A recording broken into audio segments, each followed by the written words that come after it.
পানাম নগর বা পানাম সিটি বাংলাদেশিদের কাছে হারানো একটি শহর হিসাবে সুপরিচিত।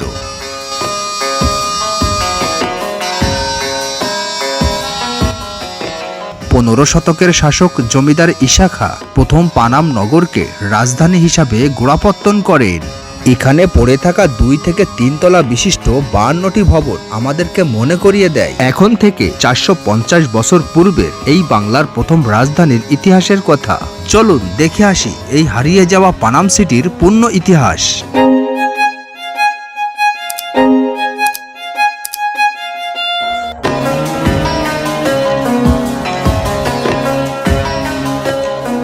নারায়ণগঞ্জ জেলার সোনারগাঁওতে অবস্থিত একটি ঐতিহ্যবাহী বাংলার প্রথম শহর। প্রাচীন সোনারগাঁওয়ে 3টি নগর ছিল: বড়নগর, খাসনগর ও পানাম নগর। এই 3 নগরের মধ্যে পানাম নগরই ছিল সবচেয়ে আকর্ষণীয় এবং সেরা।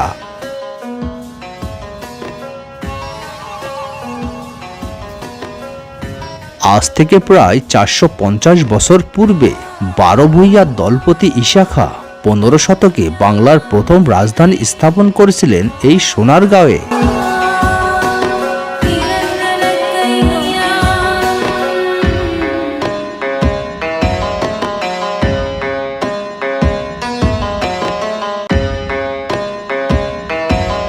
এখানে তিনি 20 বর্গ কিলোমিটার এলাকা জুড়ে এটি নির্মাণ করেন।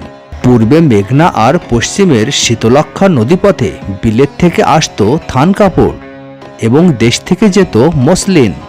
শীতলক্ষ্যা আর মেঘনা নদীর পাড়ে প্রতিদিনই ভিড় তুলত পালতোলা নৌকা।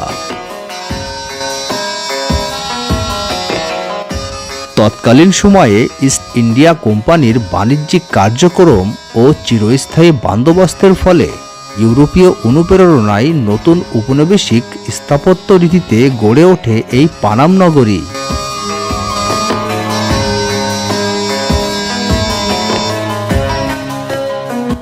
পরবর্তীতে এই পোশাক বাণিজ্যিক স্থান দখল করে নেয় নীল বাণিজ্য। ইংরেজরা এখানে বসিয়েছিলেন নীলের বাণিজ্য কেন্দ্র।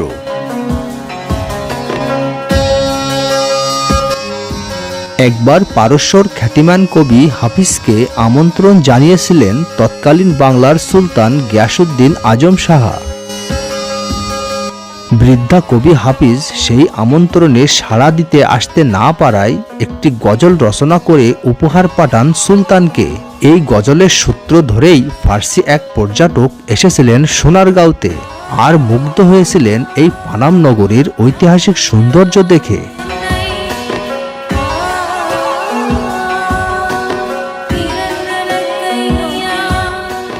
পানাম নগরী নিখুঁত নকশার মাধ্যমে নির্মাণ করা হয়েছে।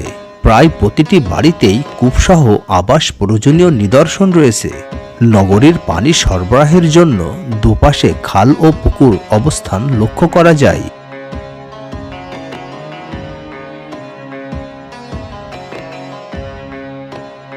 পানাম নগর পৃথিবীর 100টি ধ্বংসপ্রায় ঐতিহাসিক শহরের একটি, যা বর্তমানে নারায়ণগঞ্জ জেলার সোনারগাঁওতে অবস্থিত। পানাম বাংলার প্রাচীনতম শহর। একসময় ধনী হিন্দু সম্প্রদায়ের লোকদের বসবাস ছিল এখানে। ছিল মসলিনের জমজমাট ব্যবসা।